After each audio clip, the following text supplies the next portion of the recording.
Mula sa rich, famous, and rolling, tatlong salita lang ito para ilarawan ang bagong henerasyon ng mga young star.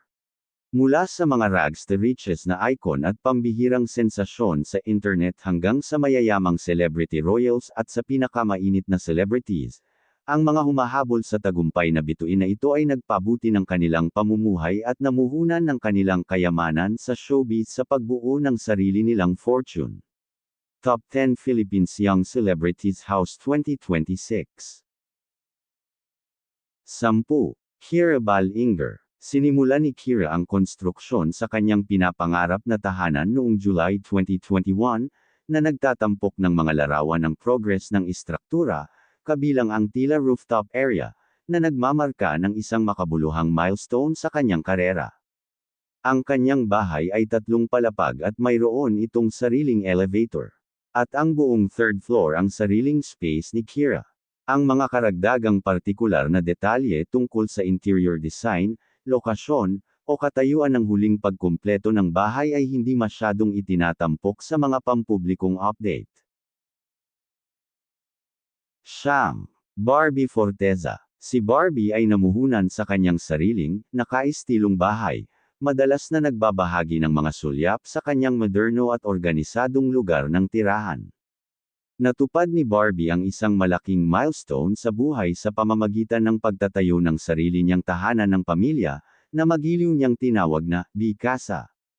Opisyal na inanunsyo ng aktres na natapos na ang bahay bago ang Pasko noong December 2024, pagkatapos ng halos 1 taon ng konstruksyon.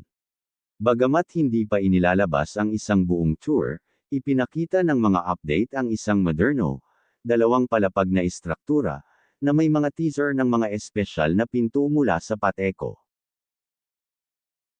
8. Francine Diaz. Si Francine ay namuhunan sa isang modernong tahanan para sa kanyang mga magulang, na itinatampok ang kanyang paglalakbay bilang isang batang breadwinner. Niregaluhan ni Francine ang kanyang pamilya ng isang bago at pinahusay na tahanan sa Cavite noong ika-18 na kaarawan niya noong 2022 para ma-accommodate ang lumalaki niyang pamilya. Nagtatampok ang bahay ng maaliwalas at mainit na ilaw na sala, isang display shelf para sa kanyang mga parangal, at isang nakalaan at dinisenyong espasyo para sa kanya at sa kanyang mga nakababatang kapatid.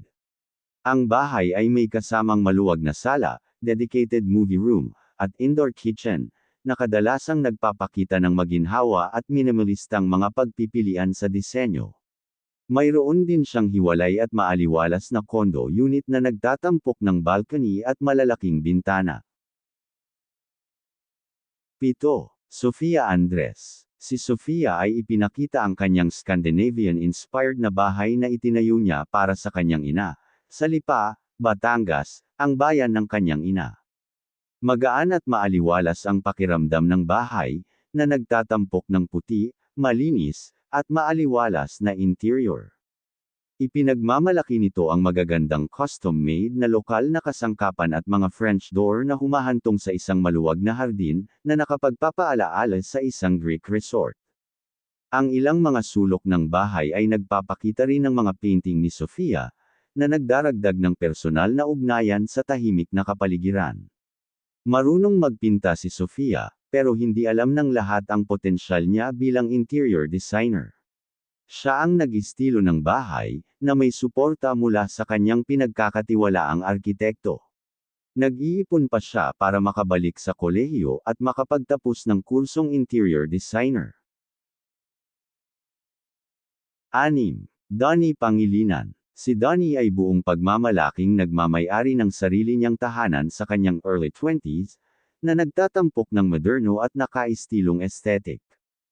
Ipinagdiwang ni Donnie ang pagkamit ng isang malaking milestone noong 2022 sa pamamagitan ng pagbili ng kanyang sariling tahanan, na ipinagmamalaki niyang ibinahagi sa social media. Isang modern industrial na pakiramdam na may cement finish na tema para sa isang personal at nakaka-relax at isang personal na vibe. Bilang karagdagan dito, ipinakita din niya ang isang renovated 2-bedroom condominium unit sa Quezon City, na nagbibigay sa mga tagahanga ng paglilibot sa kanyang personal na espasyo. 5. Andrea Brillantes. Si Andrea ay kilala sa kanyang maluho at maayos na mansyon na nagsisilbing modernong tahanan ng pamilya.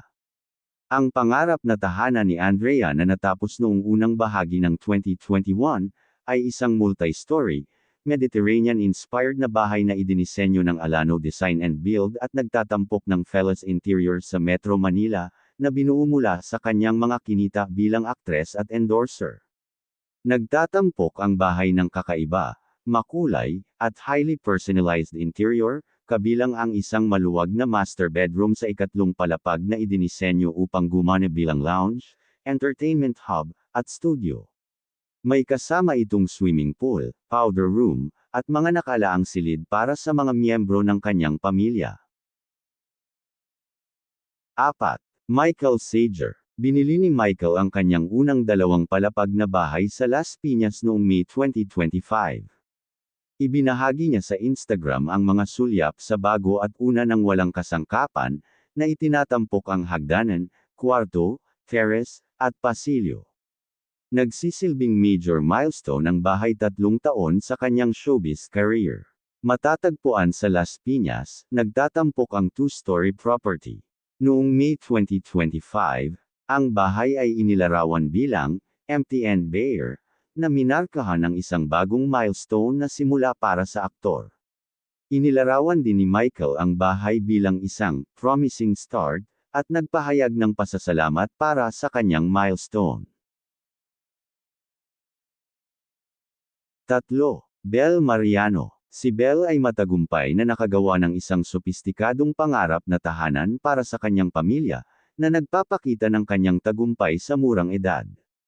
Ang bagong bahay ni Bel ay isang moderno, 2 palapag, at 2 lower ground level na mansion na nagtatampok ng maaliwalas, eleganteng disenyo na may earthy, beige, at wooden texture.